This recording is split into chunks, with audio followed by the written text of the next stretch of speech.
Stephen King en 2025. C'est un home run qu'on a rarement vu auparavant, c'est-à-dire que l'auteur états-unien voit 5 de ses romans adaptés cette année en salle ou à la télé. On a eu Life of Chuck, The Monkey, Marche ou crève, le début de la série Ça, Bienvenue à Derry, et on est en attente de Running Man qui sort dans les prochaines semaines.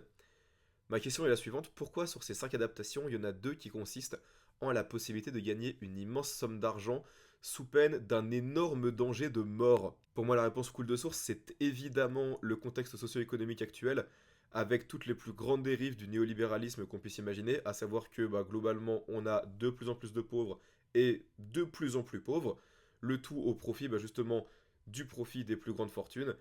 Et ce contexte fait que on a envie de voir des gens pouvoir gagner une immense somme d'argent, même si leur vie est en jeu. Donc les œuvres en question, c'est Marche ou crève et Running Man.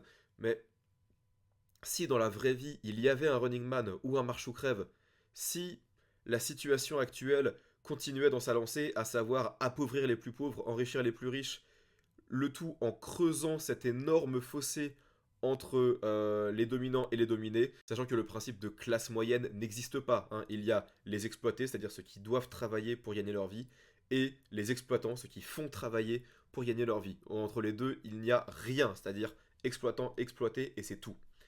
La classe moyenne, c'est juste des un peu moins exploités, mais ça reste des exploités.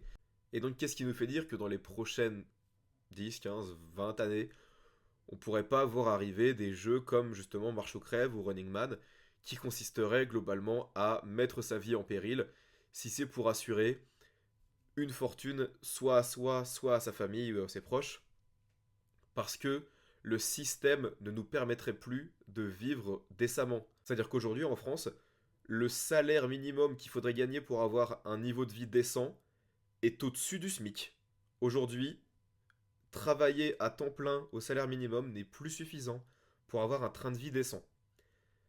On est sur une pente descendante, une pente très glissante, et le système économique et les gouvernements y vont tout chousse, et ça ne présage évidemment rien de bon.